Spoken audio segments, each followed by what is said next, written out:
Importante es el héroe colectivo. ¿Cómo te va, Pablo? Gracias por atendernos. ¿Qué tal? Buenos días, ¿cómo están ustedes? Bueno, difícil la están pasando ustedes, siempre seguimos las alternativas de lo que pasa con la metalurgia en el sur de nuestra provincia, ¿no? De Santa Fe y sur de Buenos Aires también. Nosotros tenemos una amistad con Jorgito Borgoñone, que es integrante del Secretariado Nacional de la UOM, mutualista también. Y bueno, queríamos saber cómo está la cosa y cómo la están viendo y cómo sigue, Pablo. Bueno, la situación es más que crítica. Hace 10 meses que en la siderurgia, para Ujú, separar sí. la rama 21 de las demás ramas, no nos dan el aumento.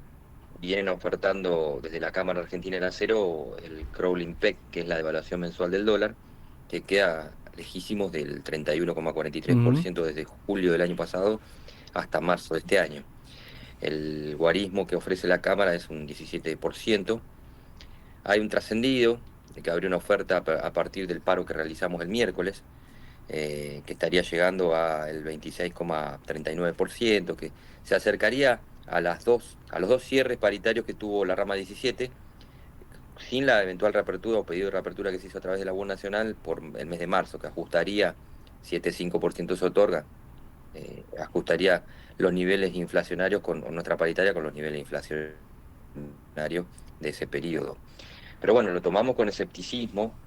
Hace mucho tiempo que venimos batallando. Ya tuvimos una conciliación obligatoria a nivel nacional, una conciliación obligatoria a nivel provincial, porque volvimos a lanzar el paro por paritarias en Villa Constitución y sin el apoyo de la UON Nacional. Pero bueno, en búsqueda de no salvarnos solos, como se dice ustedes en el mm. programa, pero tratando de forzar un poco más la mesa, entendiendo que si bien Asindar es la planta de las tres siderúrgicas más grandes que hay en la Argentina, es la planta Mm. que peores condiciones viene teniendo desde el 2024. Pablo, no es una lucha salarial, pensaba únicamente, porque ya se están apuntando a destruir puestos de trabajo y puestos de trabajo especializados que después para recuperarlos sabemos lo que cuesta, más allá de la situación del que lo despiden, ¿no? Porque hay que también poner en la mesa, decir, bueno, acá me despidieron a mí, a los compañeros nuestros, no es que únicamente, ay, se pierde un puesto de laburo, ¿cómo hacemos para recuperar esa mano de obra especializada? Pensaba Sí, en eso, la ¿no? Que realidad no es es una pelea que salarial nomás. estos, no, es un poco, allí va el análisis, ¿no? O sea, tenemos frentes abiertos muy grandes. Primero, defender lo mínimo indispensable que es el salario para que la gente pueda llegar a fin de mes, de los que quedan. Ajá. Y después la amenaza de los que son detractores del sindicato o de las instituciones como nosotros que defienden los derechos de los trabajadores y las trabajadoras, que pueden venir a decirnos ustedes son unos irresponsables totales porque la planta está vendiendo o facturando la mitad de lo que venía facturando año a año y por ende tenemos que ser laxos o proclives a que ellos nos digan que nos van a pagar lo que quieran de aumento. Creo que hay un análisis integral para hacer. Si sigue esta macroeconomía y sigue esta visión de industria que es un industricidio al que nos está llevando Javier Milei y su gobierno nacional, vamos a tener que seguir hablando de despidos a pesar de que resolvamos las paritarias. Esto lo dije en la asamblea del miércoles. La situación de las paritarias es una coyuntura que hay que resolver sí o sí, Ujú. primer punto. Y que la amenaza de despido no va a cesar o no va a dejar de estar porque ya hemos tenido corte de contrato a plazo fijo y retiros voluntarios, que son personas que eligen irse, en algunos casos jubilables y en otros casos jóvenes que eligen otro horizonte, pero son puestos de trabajo que no se cubren, puestos de trabajo que no se recirculan o no generan nuevos ingresos, y esa afectación en nuestra seccional, entre Asindar, Tenaris, laminados industriales y los talleres que hemos perdido 500 trabajadores de 5.000, es un 10% que es muchísimo, te diría que es un daño irreparable y la verdad que se anuncia de parte de la compañía de Asindar que van a cerrar un tren laminador el 31 de mayo con otros 80 puestos de trabajo propios más otros 30 de contratistas, estamos hablando de 110 puestos de trabajo más, no es un dato menor. Y en una ciudad de 50.000 habitantes, donde la principal empresa es generadora de empleo para, tanto para los compañeros que están dentro de la planta como para los talleres que están alrededor. Pablo, buen día. Mario Galici te pregunta. Che, dos cuestiones que a mí me parece que me gustaría para poder interpretar un poco lo que está pasando. Eh, Nosotros tenemos alguna información capaz que errónea, donde los dueños de Asindar y muchos están pensando más en una política de importación, quedándose con la cadena comercial, que de producción. Eso ustedes, primera pregunta, ¿lo están analizando? ¿Están viendo esa posibilidad, digamos, de que empiece a entrar chapa, acero, brasilero o chino? Digamos, primer pregunta que nos preocupa. Y la segunda pregunta que nos preocupa es, hay una suerte de pensamiento en Santa Fe y en muchos sectores donde la Argentina debería dejar la política industrial para ir a una política más puntual al sector agroexportador, al sector alimento, y dejar de lado todo lo que signifique inversión de dólares, como es el tema de la chapa, el tema de los autos, el tema de la tecnología. ¿Cómo lo estás viendo vos? Si es algo que lo vemos desde acá o no. Tu opinión nos interesa en una ciudad que es esencialmente metalúrgica. La pregunta es muy buena. A ver, ya está sucediendo. Nosotros recibimos luego de ineficacia, digo, ¿no?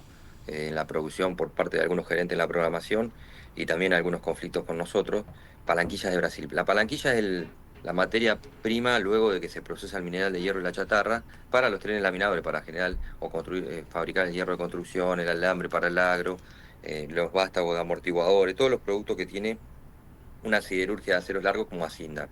La chapa la fabrica Siderar, o sea, la chapa del lavarropa, de la cocina, todo lo que ustedes ven en la línea blanca, se fabrica en la planta que es de Pablo Roca y que tiene un monopolio, ¿no? Eh, para los autos también.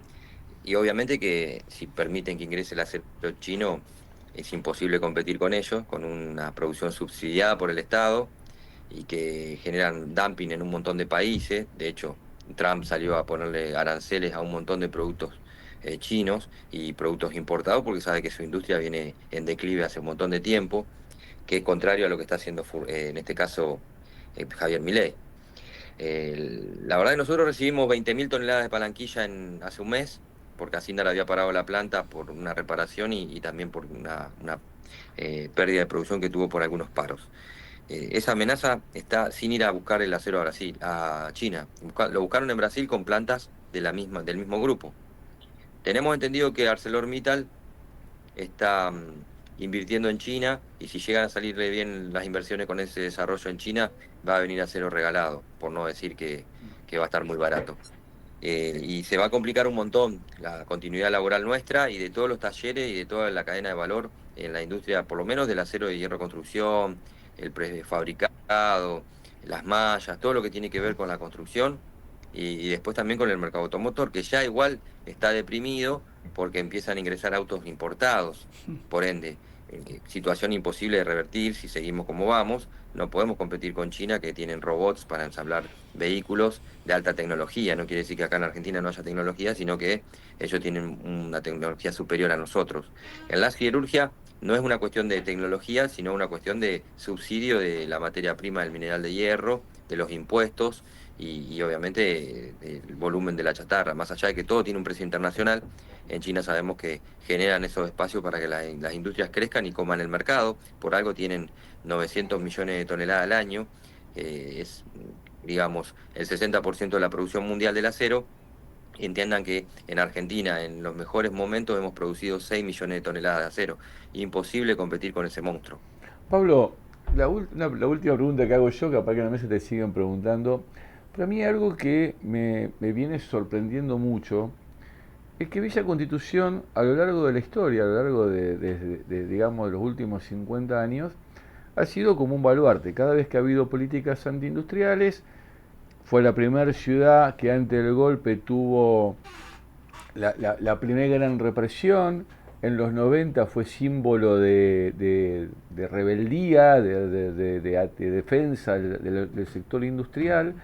Y en la última elección, donde se planteaba claramente lo que iba a pasar, fue una de las ciudades donde el actual gobierno gana ampliamente las elecciones, lo cual sorprendió a todo el mundo porque nosotros mirábamos, digamos, si había una ciudad que la considerábamos industrial de base, Los votos de la matanza. y que tenía una política industrial, independientemente del partido, no hablo de una cuestión partidaria, votó un modelo que era claramente antiindustrialista, y si hay algo que lo único que no le podemos criticar a Milei es que lo decía, digamos, voy a parar la obra pública, voy a abrir las importaciones. ¿Qué análisis haces vos de que sos una persona de la industria de los fierros sobre esa situación? En una ciudad que es industrial, no es Santa Fe, que es empleado público en su gran mayoría, o algunas ciudades que son agroexportadoras, ¿no? No, el análisis es que Ahí lo vivimos las recorridas, ¿no? Nos ha, nos ha tocado recorrer todos los talleres y la planta en los paros que llamó a los que llamó la CGT, donde le anunciábamos a la gente que además de que lo que ya estaba haciendo Milei, que atentar contra el trabajo del siderúrgico, cerrando la obra pública definitivamente, también iba por la ley base por los derechos de los trabajadores y las trabajadoras, que le iba a restringir a muchos lugares donde no hay relación de fuerza, hay que decirlo de esta manera, porque bloquear una planta, un taller, te daba la herramienta para discutir algunos despidos, nos ha tocado bloquear un taller para que la gente cobre un bono. De todo eso se olvidó la gente, pero no se olvidó porque no tiene memoria, se olvidó porque el enojo es tan grande con muchos dirigentes sindicales y muchos dirigentes políticos, con el hecho de la corrupción, y parece que la corrupción solo estaba arraigada en el peronismo o en el sindicalismo y pudieron vender y ganar su batalla cultural, como que la derecha no es corrupta y es mucho más corrupta, porque ya lo demostró Milei, en menos de un año de mandato ya estafaron gente con Libra, están haciendo negocios los amigos de los ricos de siempre, con el carry trade, y la gente no lo está viendo todavía, la gente está preocupada por llegar a fin de mes, por ver cómo paga la factura de gas, de luz, los impuestos que están aumentando considerablemente, y no están en el análisis de la macroeconomía, que este préstamo que se pidió al fondo es para seguir manteniendo los vivos de siempre y que no explote el dólar. O sea, pronto se va a empezar a ver este estallo, porque está en una olla en ebullición. El año que viene, cuando las empresas multinacionales puedan definitivamente hacer uso de que se quitó el cepo, porque el cepo no se quitó todavía, eso no es verdad, recién se van a poder remitir las utilidades de la empresa el año que viene al exterior. Ahí va a empezar a explotar, no va a haber recursos y obviamente vamos a tener devaluaciones y una inflación abismal. Por más que nos quieran contar la historia cambiada, se está repitiendo todo. Lo hablamos con la gente, lo seguimos hablando después de inclusive el paro de la asamblea que tuvimos el otro día, donde la gente nos planteaba esto. Aquellos que están reflexionando, que se equivocaron con el voto, nos dicen, sí, pero se venían haciendo las cosas mal. Está clarísimo, Alberto Fernández fue un presidente pecho frío totalmente, absolutamente laxo con su política. Y fíjense ustedes qué dato, nos tocó estar en el movimiento obrero santafesino, donde muchos lo único que hacen es tirar bombas, pero no hacen nunca lo que tienen que hacer. Tendríamos que haber impulsado algo más y mover todo para que se expropie Vicentín. Perotti es un traidor dentro del peronismo que ganó las elecciones gracias a todo el apoyo que le dimos al movimiento obrero y nos traicionó un montón. Se quedó con los amigos de siempre, con los negocios, y fíjate el perjuicio que nos hizo, que permitió que Puyaro venga a gobernar la provincia con una cantidad un caudal de votos histórico, y que vino a hacer lo que decía Milei también, a meterle la mano en el bolsillo a los empleados públicos con la jubilación, a los maestros con la jubilación y con el presentismo, e inclusive no hizo una buena elección en Santa Fe en esta de las constituyentes, pero sacó mucho más votos de lo que debería haber sacado, o sea, no tendría que haber sacado ni el 10% de los votos por todo lo que viene haciendo Puyaro.